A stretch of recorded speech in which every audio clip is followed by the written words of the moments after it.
paradrama tales. She said, "Rules don't apply to Grandma." Then she tried to spoon-feed our 6-month-old Custard behind our backs, after weeks of conversations about boundaries. What do you do when someone you love believes love means ignoring your choices as a parent? For us, the answer was therapy or nothing. It happened in the kitchen, not with shouting, not with drama, just a spoon, a bowl of custard, and a decision made in secret. We'd flown across the country to visit my parents and attend a family reunion. It was our first big trip as new parents, and we were hopeful, even excited, to introduce our son to my side of the family. He was 6 months old, just starting solids, and we had clear rules in place. No added sugar before 1 year.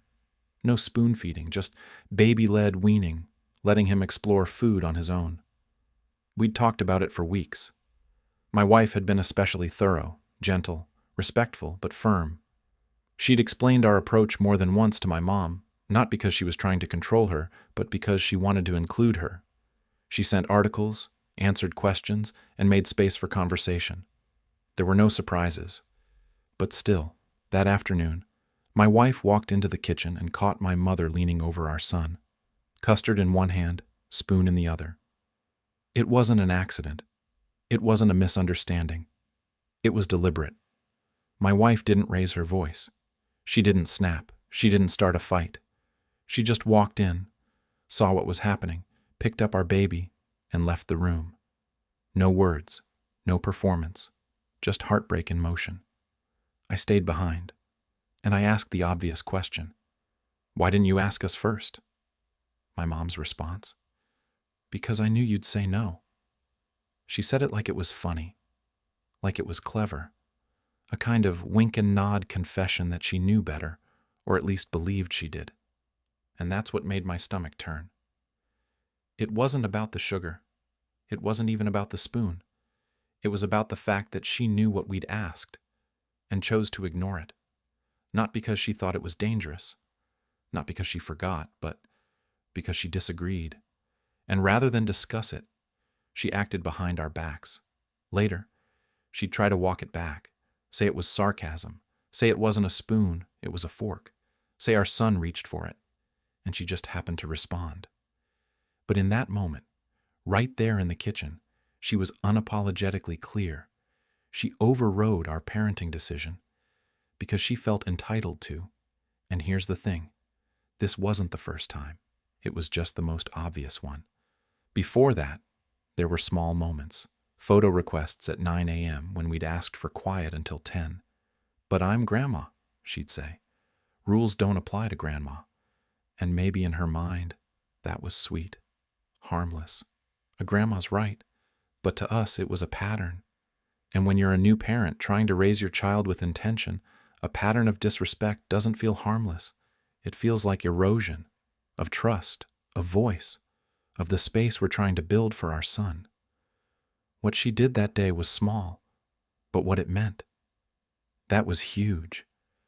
Because once someone shows you they're willing to break your boundaries with a smile, you start to wonder what else they'll do when you're not looking. And that was the moment something shifted between us. Not loudly, not violently, but permanently. We were no longer just managing a visit. We were managing a line that had quietly, deliberately been crossed. Looking back, the Custard wasn't the beginning. It was just the part we couldn't ignore anymore.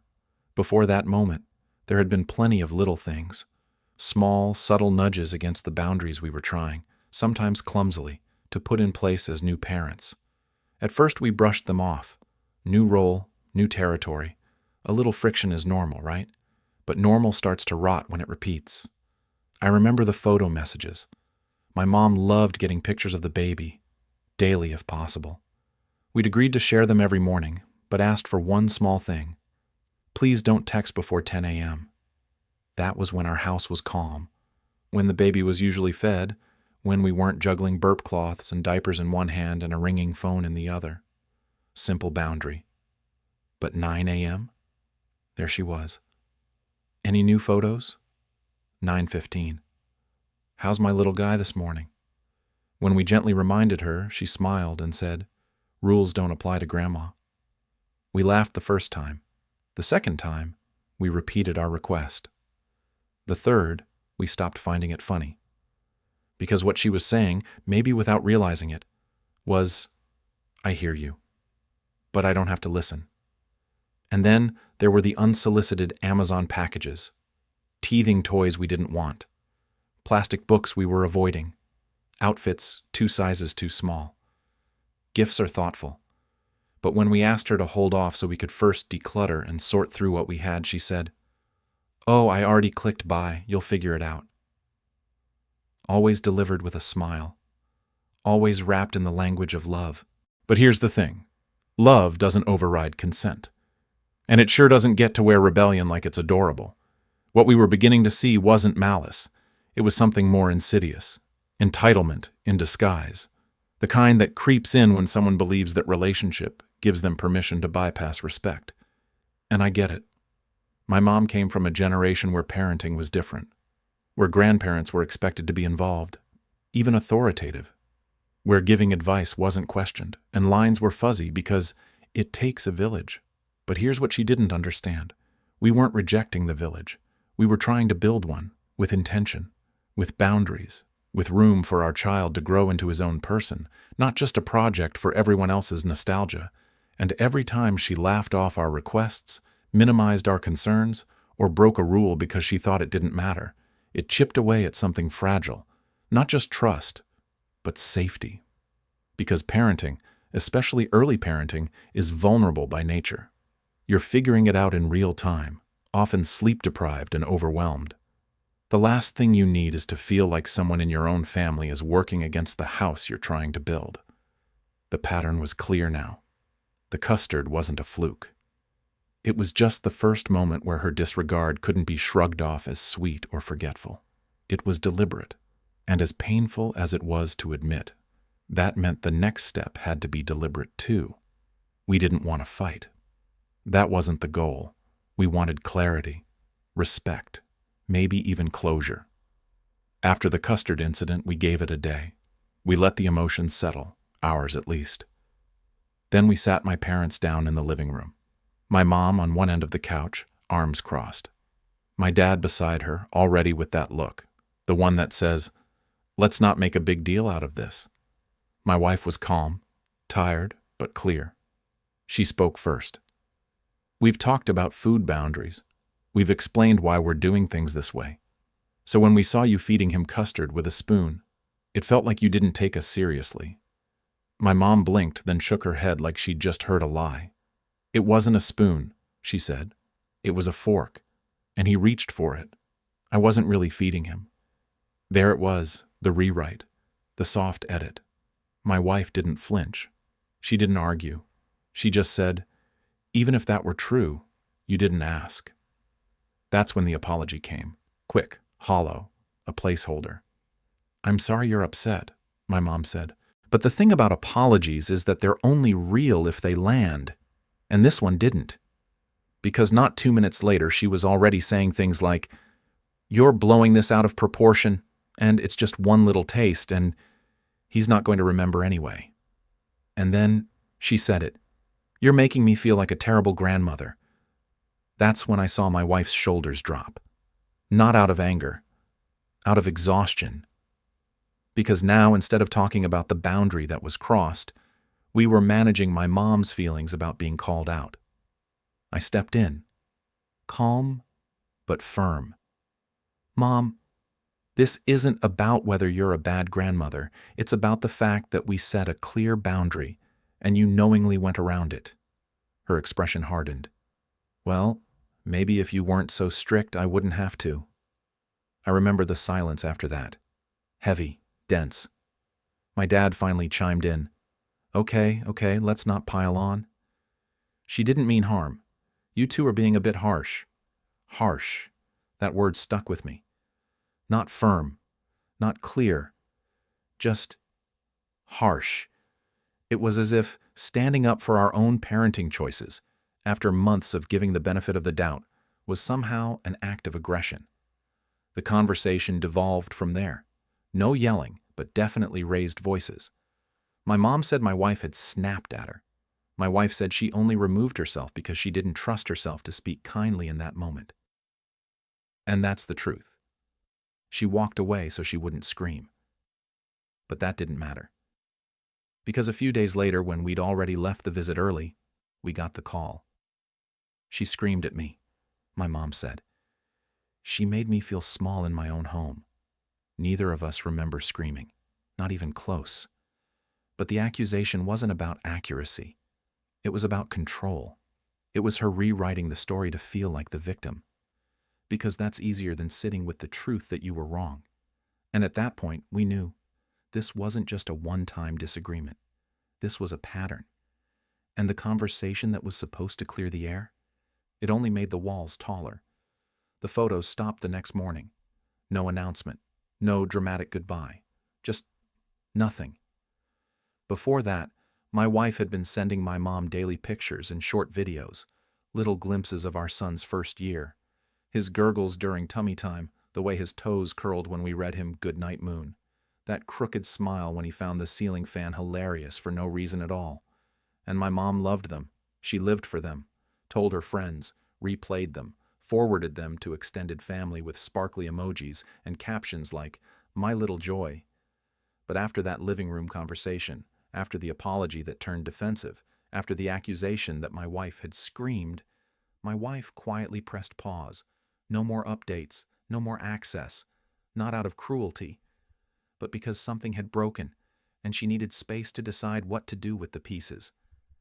And in that silence, something else surfaced: grief. For the first few days, my mom didn't say anything. I think she assumed it was temporary, that things would reset, that the pictures would come again, like clockwork, but they didn't. And then the texts started. "Miss my boy. Can I get a photo today? Anything new from the little guy? Still love to see him, just every once in a while." I didn't ignore her. I responded. I said we were busy, that we'd share updates when we could. But I didn't send photos. Not yet. Because I understood something that took my mom a little longer to see. Those photos weren't a right. They were a gift. And when trust is fraying, even the smallest gift becomes heavy to give. What my mom didn't grasp was that sharing our child with someone, especially someone who had just rewritten a hurtful moment into a personal attack, requires emotional safety. My wife didn't feel safe, not with her son's image, not with his milestones, not with her own motherhood being constantly second-guessed. The silence wasn't punishment.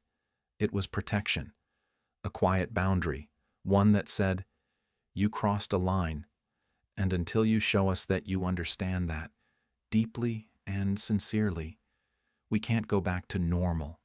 But the world around us doesn't like silence. It rushes to fill it, to fix it.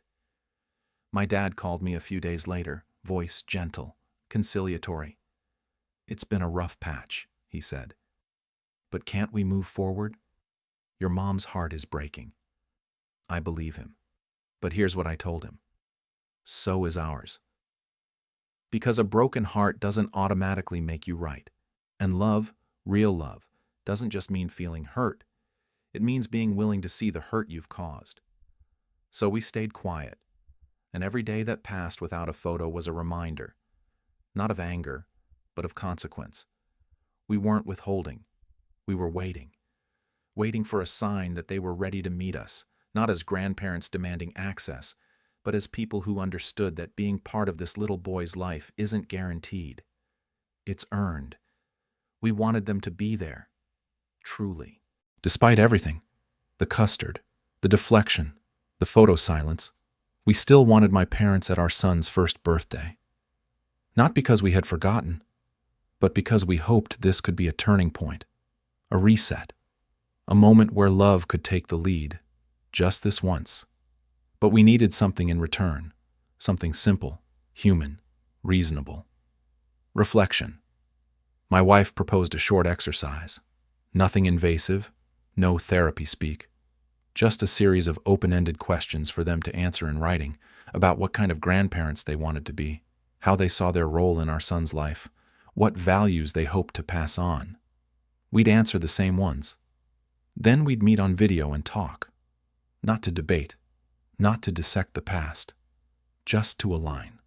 They agreed. The questions were sent. A deadline was set. And then, the reschedules began. Once, because my wife was struggling with postpartum exhaustion. Completely fair. Once again, because of a work obligation on their side. And then again. And again. The birthday inched closer. The clock ticked louder. My wife, who had poured so much of herself into trying to make this boundary building feel like collaboration, not confrontation, grew quieter. Still, she rallied. 3 days before the party, she messaged them with a new time. It was short notice, yes, but it was something. A gesture that said, "We're still trying." We sat in front of the screen that afternoon, my wife nervous but composed, holding the printed questions in her lap. And then I got the text from my mom. "I'm not dressed for a video call. I'll just listen off camera. I'm feeling a little ambushed, honestly. You've called every shot so far. I just don't think I have it in me today." That was it. After months of tension, silence, and tiptoeing, she decided showing up, fully, vulnerably, face to face, for a 30-minute conversation about her grandson's future was too much to ask. My wife read the message, said nothing, just got up, walked into the next room, and started folding laundry. I followed her. I didn't ask, I didn't explain. I already knew. That was the moment she decided they wouldn't be coming to the birthday. Later that day, she sent them a message. Not cruel, not dramatic, just clear. "Since we couldn't complete the conversation as agreed, we're not comfortable having you attend. We hope you understand." My mom's response was a cocktail of guilt and deflection. First, a veiled threat. "I guess we're just not good enough for your son's life anymore." Then an excuse about being caught off guard. Then silence. But the damage was done. And here's what they never seemed to grasp. This wasn't about perfection. It wasn't about pleasing us. It was about presence. Just being there. Fully. Even when it's uncomfortable. Especially when it's uncomfortable. We had extended an olive branch, not to erase the past, but to make room for a different future. All they had to do was reach for it. Instead, they backed away, and the party came and went without them. It was beautiful, software joyful, and missing something we had hoped would be there. But sometimes absence speaks louder than presence ever could. It came a few days after the birthday. The party had passed. Cake smashed in tiny fists, messy smiles, that quiet, warm ache of watching your baby turn one. It was beautiful. But when my phone buzzed with a message from my mother, I knew the calm wouldn't last. The text was long, rambling, half apology, half accusation. I read it once, then again. The tone wasn't angry, not directly. But there was something darker underneath. A bitterness folded into sorrow, a kind of emotional blackmail wrapped in wounded sentiment. And then I saw the line. "We're not even sure anymore if this relationship is going to work out." There it was, the veiled threat. Not a scream, not a demand, just a carefully placed suggestion of finality. A way of saying, "You've pushed too far. You're risking losing us entirely." It landed like a cold stone in my chest. Not because I was shocked. By then I'd learned to expect the twist. But because I knew exactly what it meant. They weren't interested in understanding. They were interested in control. This wasn't grief over missing their grandson's birthday. This was a warning. Play by our rules, or we walk away. But the thing is, we had been playing by their rules for years, bending, explaining, softening language to avoid bruised feelings, managing tone like diplomats at war. And when we finally asked for a basic exchange of accountability, a shared conversation, a 30-minute video call, we got excuses. And now, a threat. What hurt most wasn't the possibility that they might cut us off. What hurt was realizing they thought we should be afraid of that. That they still believed their access to our family was a given, not a privilege. That after everything, Custard, crossed lines, blurred truths. They expected us to chase them back to the table. But we didn't. Instead, we got quiet. We didn't respond right away. We talked, thought, sat with the weight of what that sentence really meant. Then we made a decision, one shaped not by spite, but by something more radical: self-respect. We told them that before visits could resume, we'd need them to begin therapy, not because we wanted to punish them, but because we had finally accepted the truth. You can't build a healthy relationship with someone who refuses to examine the way they hurt you. Their response came a few days later. It mentioned the screaming again, questioned our character, and still, ended with a request. Even if we can't see him, maybe you could send a photo every once in a while. That's when I knew nothing had changed, because the pattern was intact. Minimize the harm, center the pain, ask for access, no effort to understand, no acknowledgement of the work that needed to be done, just the expectation that love should overrule accountability. But not anymore. This was the final straw, not because they shouted, but because they whispered a boundary we didn't draw. Maybe we're done here. And for the first time in this long, exhausting journey, we were ready to say, maybe you're right. We didn't want to make ultimatums. That's the honest truth. But sometimes, the most loving thing you can say isn't, it's okay. Sometimes it's, this can't continue like this. After the birthday fallout and the veiled threat, we reached a quiet crossroads. There was no yelling between us, no emotional breakdown, just a sense that we had arrived at the edge of what we could carry without help.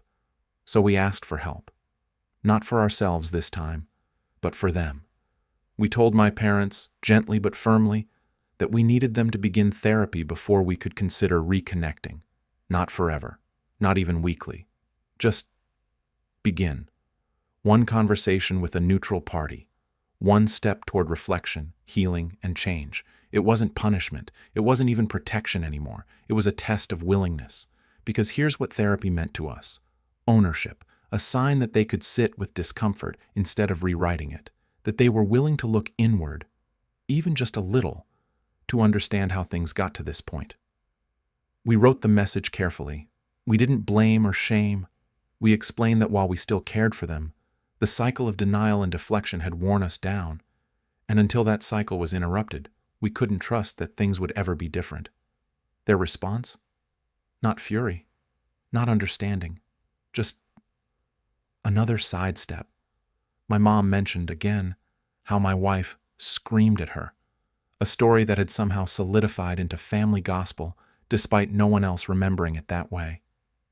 She said therapy might not be for them, and that they didn't know if this relationship could work out. But then, right after all that, came the familiar refrain. We'd still love to get a photo every once in a while. And that was the moment I realized what we were really dealing with. This wasn't about therapy. This was about access, about wanting to be seen as loving grandparents without doing the hard, uncomfortable work of acting like loving grandparents, about holding on to the benefits of connection without honoring the responsibilities that come with it. They didn't want to rebuild the bridge. They just wanted a window. But our son doesn't need an audience. He needs a family he can trust. And we, his parents, need the same. So we stayed the course. No photos, no visits, just polite, distant conversation. No cruelty, no revenge, just boundaries.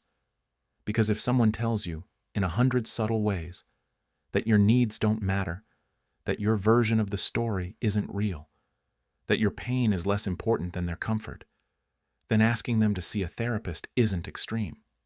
It's merciful. It says, we believe in the version of you that wants to grow, but if that version never shows up, then maybe, just maybe, it was never really there to begin with.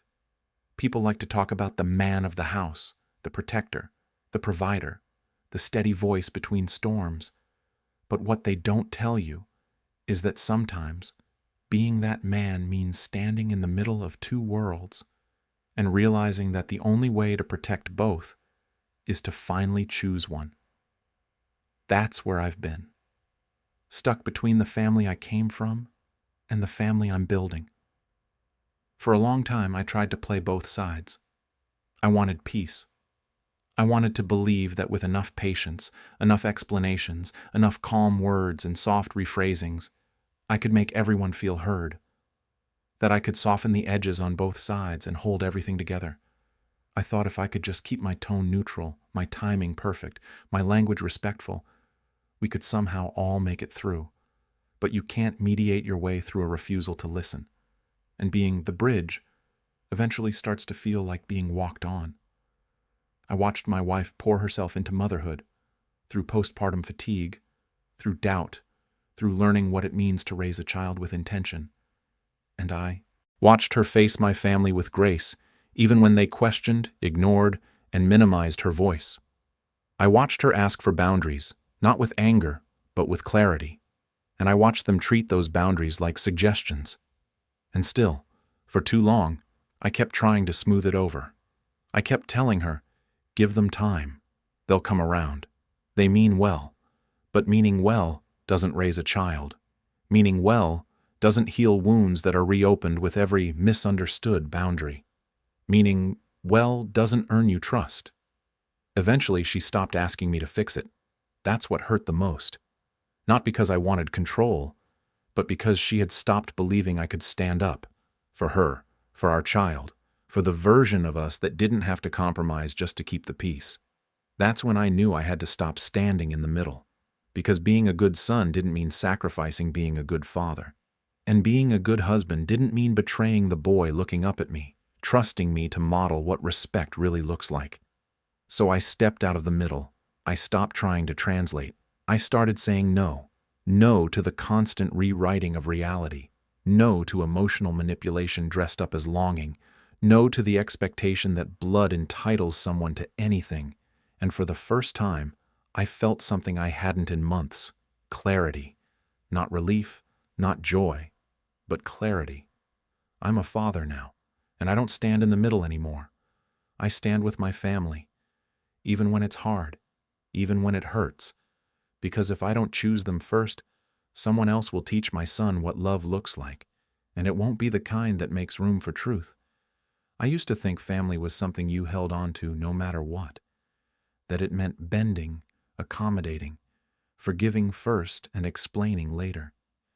That if you loved someone enough, especially your parents, you'd find a way to keep the door open, even if they kept slamming it shut. But then I became a father, and something shifted, because now I'm not just someone's son, I'm someone's example. And my child is watching how I define respect, how I set boundaries, how I love people, and still say no when I have to. I didn't cut my parents out. I simply stopped letting them in without care. And that difference matters, because love without accountability isn't love. It's entitlement. I still hope they'll do the work. I really do. I hope they'll sit with someone, talk, unpack the story behind the story. I hope they'll stop trying to protect their version of what happened and start trying to understand ours. I hope they'll show up one day, not just at our door, but in the way we need them to. But until that day comes, I'll be here, building a home that's soft but strong, quiet but clear, open, but only to those who come in with humility. If you've ever had to choose between your peace and someone else's comfort, between your family's future and your past's expectations, then I see you. It's not easy. It doesn't always feel good. But it is good. And you are not alone. If this story sat with you, if it reminded you of a choice you've made, or still need to make, stick around. There are more stories here. Not perfect ones, but honest ones. Subscribe, watch another, or just take a breath. We all deserve a family that chooses to grow with us, not around us.